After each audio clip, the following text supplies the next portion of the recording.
Toda la opinión, realidad y debate sobre los temas que me interesan. Junto a Fernando Paulsen. La clave me escucha.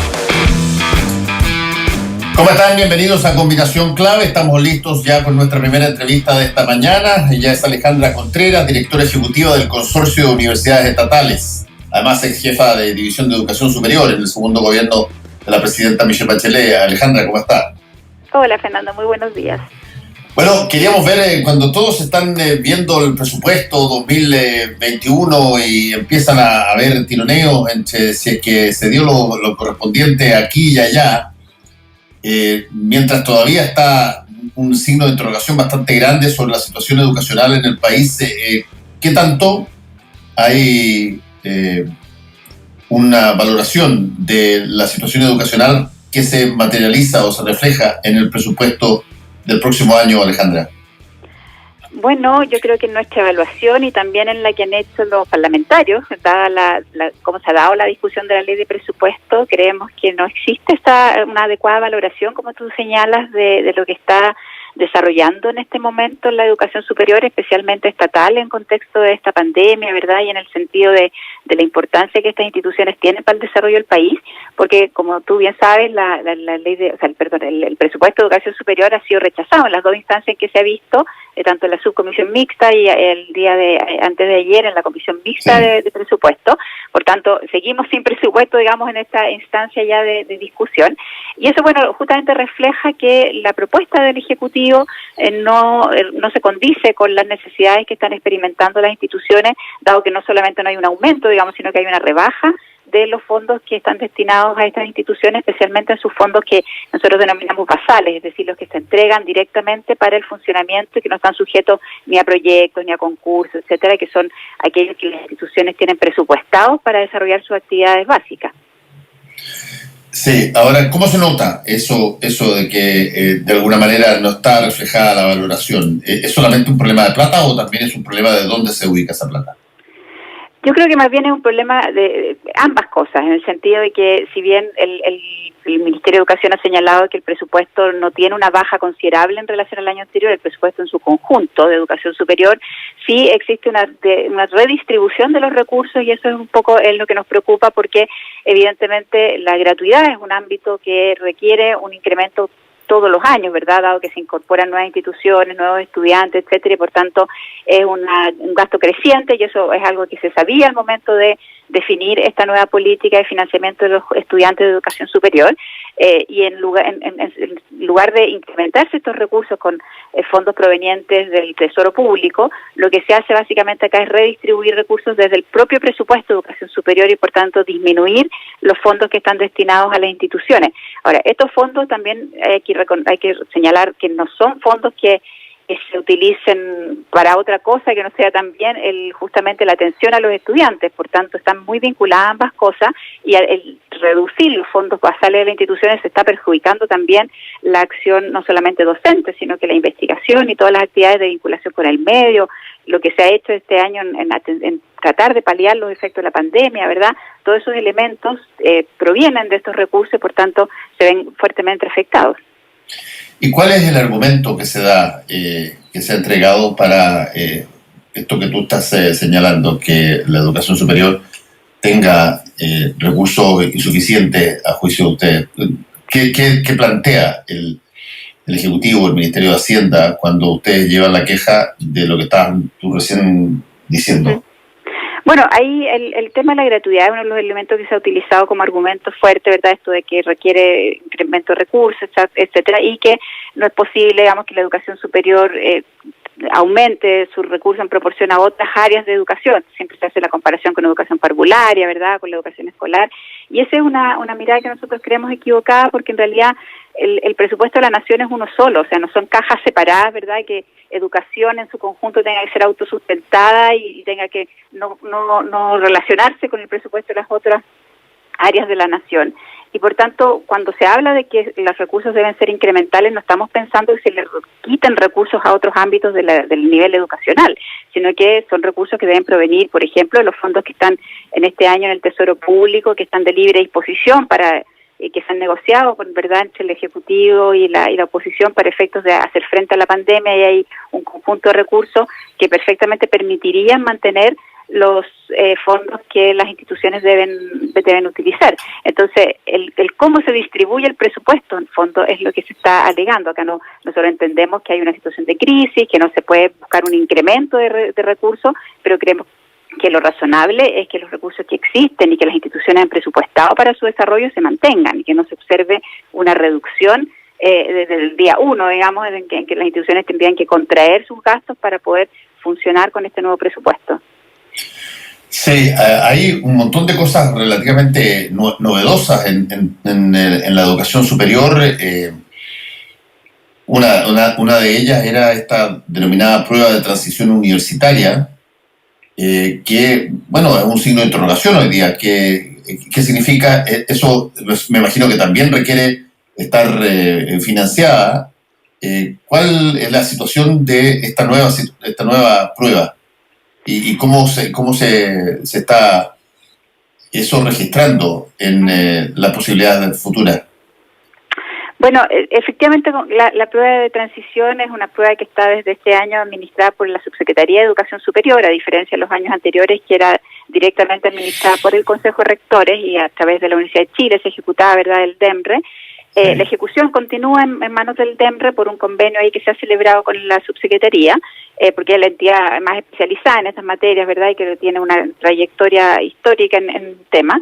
Sin embargo, las decisiones son de la Subsecretaría, o sea, el DEMRE en este momento es el ejecutor solamente, y evidentemente existe, como tú bien dices, una interrogante, una inquietud respecto a cómo esto se va a dar en la práctica. Hay que recordar que esto va a ser todavía en tiempo de pandemia, en enero todavía no tenemos una solución a esta situación, por tanto hay que tener todos los resguardos sanitarios, de salud para los estudiantes, y la situación de la prueba es muy importante porque evidentemente también determina, y dado que estamos hablando de platas, digamos, determina la matrícula de las instituciones, la cantidad de estudiantes que rinde la prueba, las condiciones en que se rinde. De hecho, uno de los problemas que experimentaron las universidades en el año 2020 es que la situación anómala de la prueba, si tú recuerdas, el 2019, derivado del estallido social, generó una menor matrícula. O sea, se produjo una matrícula que es la más baja, digamos, de los últimos años en las instituciones de educación superior, y eso obviamente influyó en sus ingresos, porque como todos sabemos, nuestro sistema depende en gran medida, digamos, de los aranceles que pagan los estudiantes, y por tanto los ingresos de las instituciones se vieron perjudicados. Y bueno, si el próximo año la situación más que social, la situación de salud sanitaria, etcétera, de la prueba, implicara que menos estudiantes la dan, obviamente nuevamente nos podríamos enfrentar a una situación de menor matrícula que va a ver agravada este tema presupuestario. Sí, hay una cosa bien interesante, Alejandra, que tiene que ver con la forma como se justifican a veces, y esto es a través de todos los gobiernos, yo lo vengo escuchando por prácticamente todo, se justifican a veces determinadas cosas para enfrentar cuestionamientos como los que estás haciendo tú, los que están haciendo otros rectores probablemente de universidades, y que te señalan, mira, a ver, el presupuesto este año creció 8%, pero no te desglosan necesariamente cómo está compuesto el 8%, casi como esa tiranía de los promedios, digamos, donde tú te tiran un promedio y el promedio puede ser más alto que el año anterior, pero en una de esas fue más alto que el año anterior porque tú desigualmente le diste a un sector una cantidad enorme de plata versus el otro. Claro, subió el promedio, pero no te dicen exactamente dónde está. Aquí probablemente te dicen, mira, aumentó 2% o 3% respecto del año pasado, pero cómo están distribuidos ese 2% extra y si es que corresponde a lo que se necesitaba, es otra pregunta. Efectivamente, tienes toda la razón, y eso es lo que está pasando en este presupuesto, y básicamente por dos factores. Uno, porque justamente como yo mencionaba hace un rato, la gratuidad hace necesario que, o la decisión, digamos, del Ejecutivo fue que se distribuyeran dentro de los recursos, por tanto hay un traspaso de recursos desde las instituciones públicas hacia instituciones privadas, que son las que van a ingresar como instituciones nuevas al concepto de gratuidad. Entonces ahí se genera una transferencia de recursos muy importante. Y en segundo término, el tema de la PTU, digamos, la prueba de transición, también implica un incremento que es, entre comillas, formal, digamos, que no es real, porque hay un concepto que son las becas que se entregan a los estudiantes para que rindan la prueba.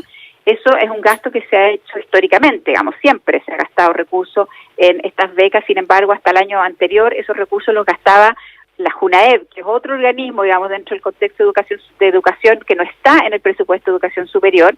La JUNAEB entregaba estas becas y a contar de este año o del próximo, digamos, estas becas las entrega directamente a la subsecretaría, por tanto ingresan a su patrimonio o a su presupuesto y se contabilizan dentro de su presupuesto. Entonces eso hace que el presupuesto suba artificialmente como en 10.000 millones de pesos, que son recursos que siempre se han gastado en educación superior, digamos, porque están asociadas a las becas de la prueba. Entonces hay, como tú bien dices, un juego, digamos, de datos y de porcentajes que hace aparecer el presupuesto como más alto, pero que en la realidad, por lo menos para las instituciones públicas, el presupuesto está bajando en 40.000 millones de pesos, que es una importante cantidad de recursos. Sí, eso, yo quiero insistir en eso. Alejandra, estamos conversando con Alejandra Contreras, directora ejecutiva del Consorcio de Universidades Estatales, porque, bueno, no solamente lo dijo en su momento, lo dijo en su momento Nicanor Parra con ese famoso poema de que yo tengo 2, tú tienes 0, ¿eh?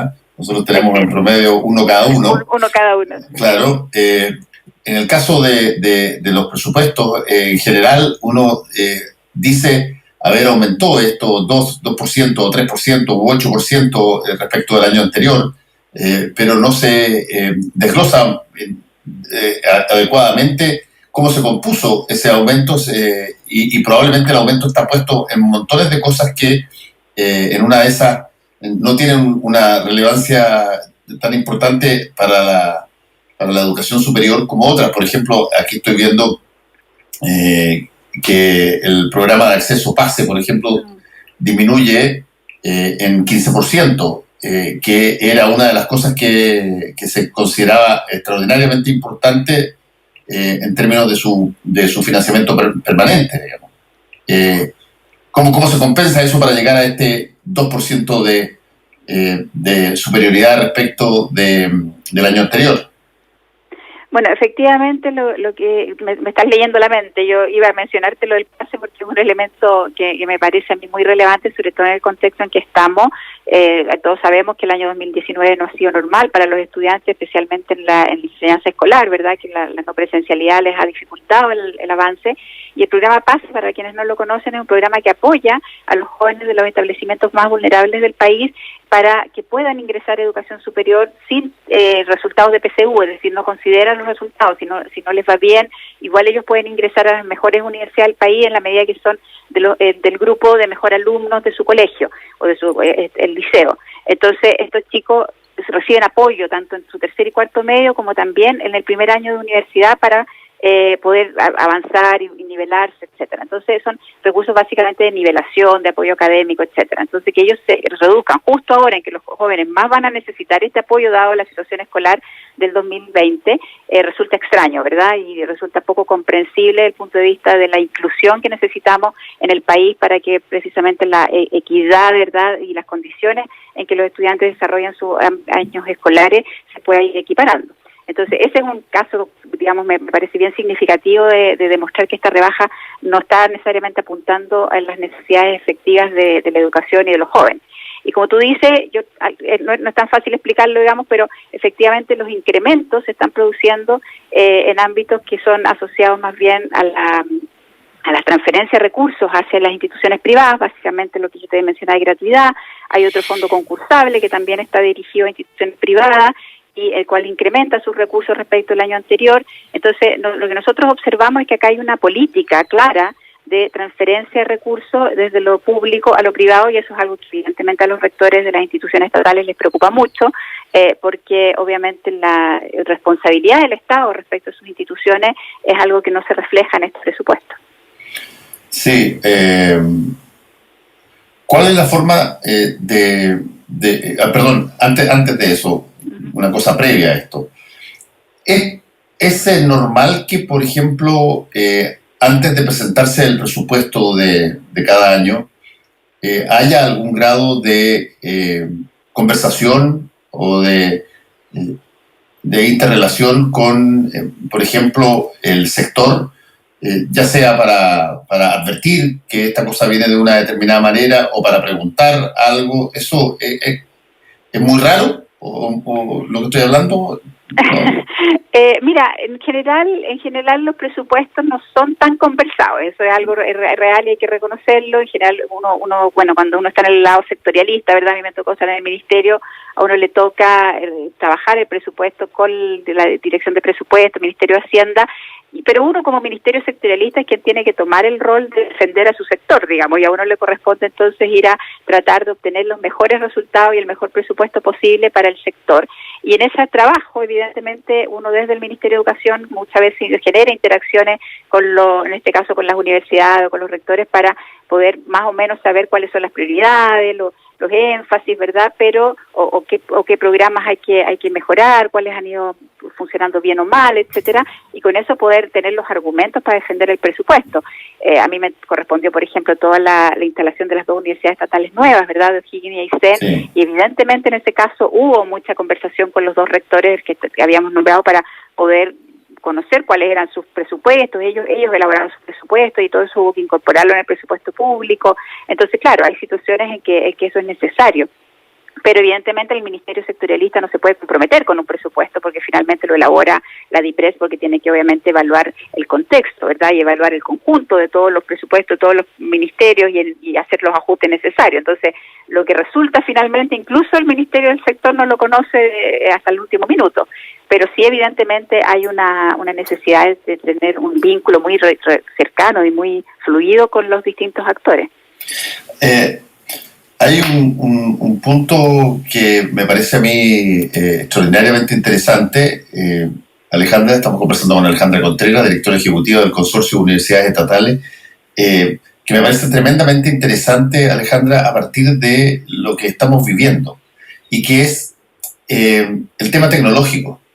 El tema tecnológico, hoy día cuando no se puede ir a clases en forma presencial, cuando nos hemos dado cuenta de las posibilidades y la diferenciación que tenemos en términos de igualdad, o desigualdad más bien, en términos de tener acceso, por ejemplo, a Internet en distintas localidades. Yo partí de la base, o puedo haber sido ingenuo, pero partí de la base de que en prácticamente todos los ministerios iba a haber un input muy fuerte de una variable de modernización tecnológica en los colegios, particularmente en la educación, en función de que hemos visto que enfrentado a una situación como esta, algunos colegios pueden incluso continuar sus clases sin problemas, terminar el año sin grandes problemas porque tienen recursos tecnológicos para poder enfrentar esa situación, y otros colegios no pueden hacerlo.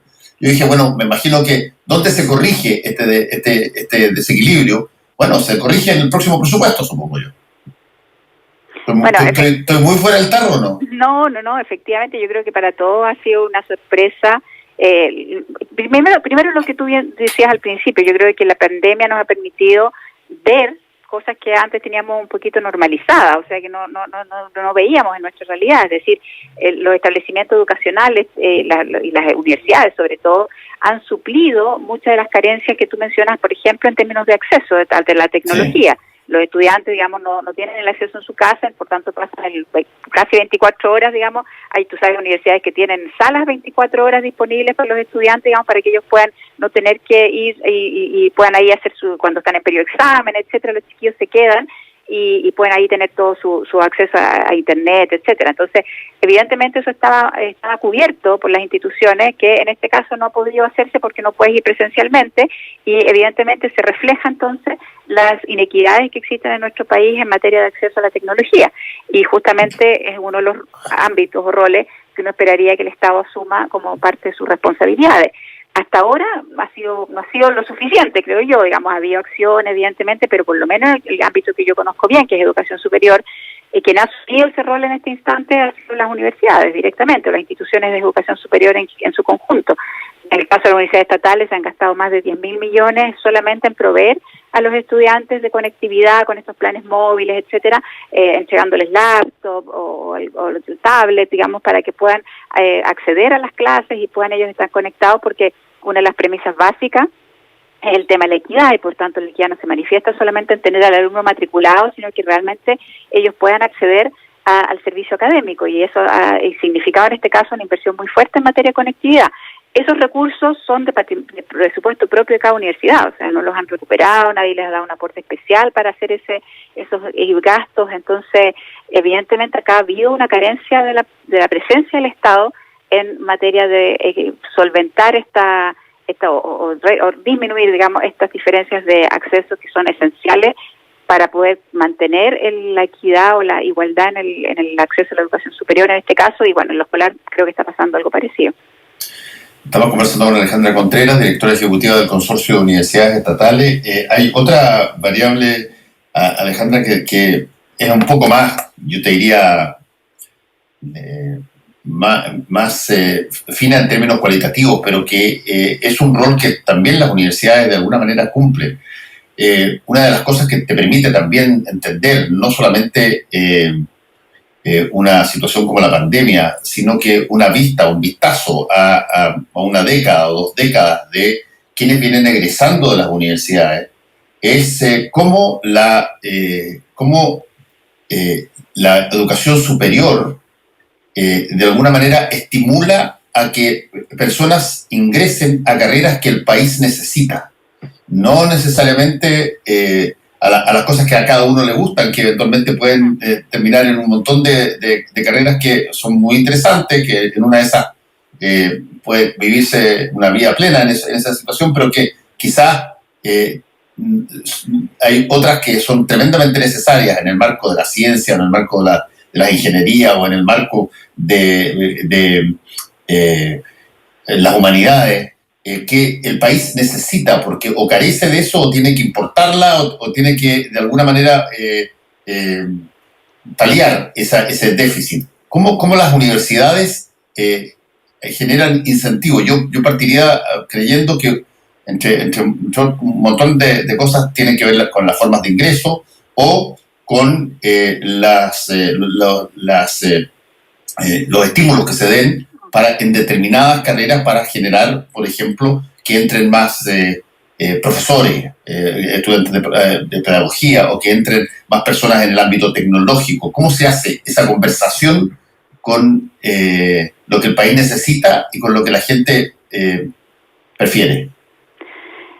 Qué gran pregunta, Fernando. Yo creo que aquí hay que primero plantearse si esa responsabilidad es exclusivamente de las universidades o es una responsabilidad más bien país y por tanto del Estado, representado a través de los gobiernos respectivos, en el sentido de que el modelo de educación superior es un modelo que no apoya demasiado, o más bien es bastante contrario a lo que tú señalas. Si todos sabemos, digamos, que tenemos un sistema de educación superior bastante mercantilizado, no en el mal sentido, digamos, del lucro, sino que en el sentido de que las lógicas que se utilizan para definir lo que se hace, en este caso el tipo de carrera, ¿verdad?, la demanda de los estudiantes, etcétera, está muy determinado por las reglas de oferta y demanda, en el sentido que las carreras que se van a ofertar por parte de la universidad en general tienen que ver con aquellas carreras más demandadas por los estudiantes, que por tanto vas a contar con una matrícula segura y vas a poder financiarla, porque no hay justamente una mirada desde la lógica de país en el sentido de poder aportar recursos para poder financiar carreras en las cuales no hay una demanda suficiente de estudiantes, pero que sí son muy importantes para el país, como tú señalas. Hay casos bien complejos, digamos, de regiones completas en que no hay formación de profesores, en que no hay formación en el área de salud, que es muy cara, ¿verdad?, y que por la cantidad reducida de población en esas regiones, como son nuestras zonas extremas, por ejemplo, esas carreras no se ofertan y por tanto los jóvenes tienen que salir de la región para poder estudiar y evidentemente después no regresan, la posibilidad de que regresen es baja y eso también afecta la cantidad de profesionales, ¿verdad?, después en esa propia región. Entonces, la distribución de las carreras y el tipo de carreras, etcétera, que está muy determinada por la oferta y demanda, digamos, por la cantidad de alumnos, etcétera, y eso evidentemente juega muy en contra del desarrollo del país, y eso es un elemento central que hay que analizar para efectos de determinar cómo es el modelo de desarrollo que queremos para la educación superior, porque se afecta directamente el modelo de desarrollo económico, social, cultural del país. Entonces, es un elemento muy importante. Ahora, las universidades, por supuesto, que tratan de contribuir en esta materia, y como tú bien dices, hay procesos un poco de incentivo, ¿verdad? En el último tiempo se ha hecho mucho incentivo, por ejemplo, en la mayor matrícula de mujeres en las carreras STEM, estas carreras que son de ciencia, tecnología, matemática, y ahí hay incrementos, hay cupos reservados, ¿verdad?, etcétera, para que haya un mayor flujo de mujeres en esas carreras que históricamente han sido más bien masculinas, sin tener una lógica ni de capacidad, ni por mucho menos, sino que simplemente por un tema más bien cultural. Y eso se está realizando hace varios años. Y así, en las pedagogías, hay políticas públicas también asociadas, ¿verdad?, en términos de la beca de vocación de profesor y otras que permitan mejorar la cantidad de estudiantes en ese ámbito. Pero evidentemente todavía estamos al debe y yo creo que hay harto espacio para trabajar en un contexto de una educación superior con más regulaciones, como es la actual, después de la reforma, en que el Ministerio tiene más atribuciones para orientar la demanda, y en ese sentido creo que hay un trabajo conjunto entre las instituciones y el Ministerio que todavía está pendiente. Estamos conversando con Alejandra Contreras, directora ejecutiva del Consorcio de Universidades Estatales. Mira, aquí por Twitter, Carolina Peña pregunta si los requisitos para obtener gratuidad este próximo año van a ser los mismos o habrá cambios debido a la pandemia. No, son los mismos porque están establecidos por ley, por tanto la condición que establece la norma es que la persona pertenezca a familias que están dentro del 60%, ¿verdad?, de los quintiles, o sea, de menores ingresos del país, y por tanto lo que cambia más bien por la pandemia probablemente es la situación de la persona. O sea, una persona que anteriormente por la situación de su familia pertenecía al decir 7 u 8, probablemente a lo mejor si ha quedado sin trabajo, etcétera, puede bajar, y eso le va a significar que sí puede acceder a la gratuidad. Entonces no cambia el requisito, lo que probablemente se observa es que haya más personas que lo cumplan, y eso es importante también de considerar para efectos de los cálculos presupuestarios. Ya, o sea, desde ese punto de vista la pregunta continúa el mismo sistema, ¿no? Sí, así es. Alejandra Contreras, muchas gracias por este contacto con Combinación Clave, que te vaya muy bien. Ha sido un gusto, Fernando, muchas gracias. Chao, adiós. Chao.